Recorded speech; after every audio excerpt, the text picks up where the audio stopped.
जी वेखा सुना भरा असलामकुम तुम देखा साडा यूट्यूब चैनल सालेपुर गोड फार्म। उम्मीद करता सारे भाई ठीक होंगे। अच्छा दोस्तों बकरियां खुशकी चारा वगैरह पाता माशाल्लाह खा खुलिया उन्होंने। ठीक है तो अज की वीडियो मेरा वीर बहुत इंपॉर्टेंट है। सारे भरा जो वीडियो एंड तक लाजमी देखा करो तो चैनल सबसक्राइब लाजमी करा करो। अगर वीडियो पसंद आए तो ज़्यादा से ज़्यादा लाइक तो शेयर भी करा करो। ठीक है ये मुहब्बतां तुहाडे भाई मुहब्बतां तुहाडियां क्योंकि अगर तुम चैनल सबसक्राइब करोगे साडा हौसला वध जाता। असीं फिर मजीद नवीं तो नवीं वीडियो लैके आवांगे गोट फार्म के। ठीक है ना।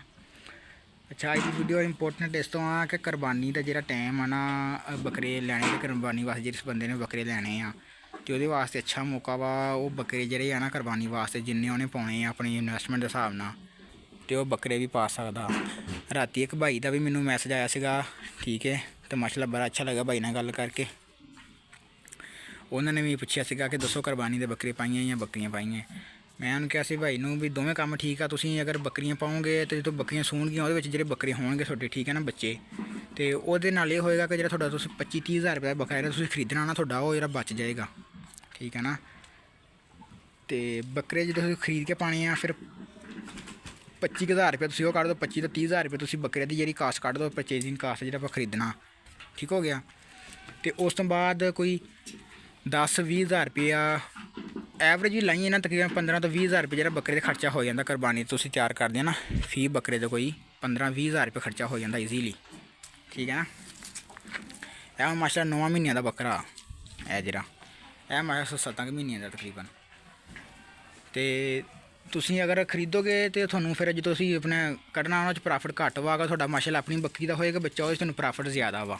ठीक है ना। सिर्फ थोड़ा 20 हज़ार रुपये का खर्चा उत्ते खर्चा करना सिर्फ थोड़ा वो खर्चा होना उपर वो तो बाकी जो थोड़ी परचेजिंग कास्ट है ना 20-25 हज़ार रुपया या 30 हज़ार रुपया वो थोड़ी बच जानी है। तो क्योंकि सैलाब आए हुए अल्लाह माफ़ करे। ठीक है सब ने अपने हिफ्ज़ मान च रखे। सैलाब की वजह से जो जानवर वगैरह ना हुण बहुत सस्ते होए सी। ठीक है ना। थोनों पता पूरे पंजाब के सैलाब आए हुए थे तो इस वजह तो ना तुसीं हुण जानवर खरीद लो। जानवर बहुत सस्ते आ तो लेकिन कुरबानी की जो आनी है ना ईद कुरबानी के लागे जाके जो जानवर बहुत ज़्यादा महंगे हो जाने हैं तो उदों थोनों जो माशाल्लाह अच्छा प्रॉफिट मिलेगा। ठीक है ना।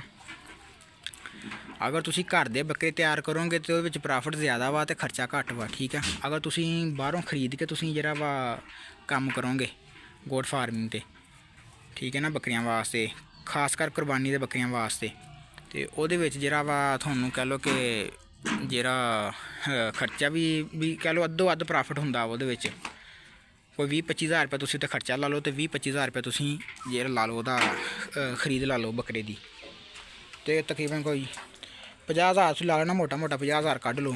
अगर लक्ख का भी विके एक बकरा मिसाल के तौर पर तो 50 हज़ार रुपये थोड़ा तो बकरे का खर्चा ही आ जाना। मतलब 50 हज़ार रुपये थोनों बचना वो उन्होंने साल सांभ के।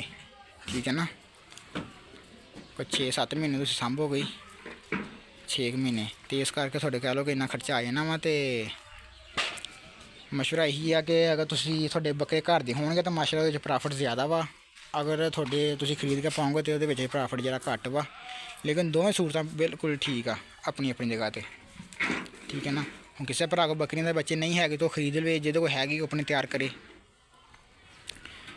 तो भाई ये सी अज की वीडियो उम्मीद है भरावां नूं पसंद आई होगी। दुआवां च याद रखियो। मिलदे इंशाअल्लाह ताला अगली वीडियो च। अल्लाह हाफिज़।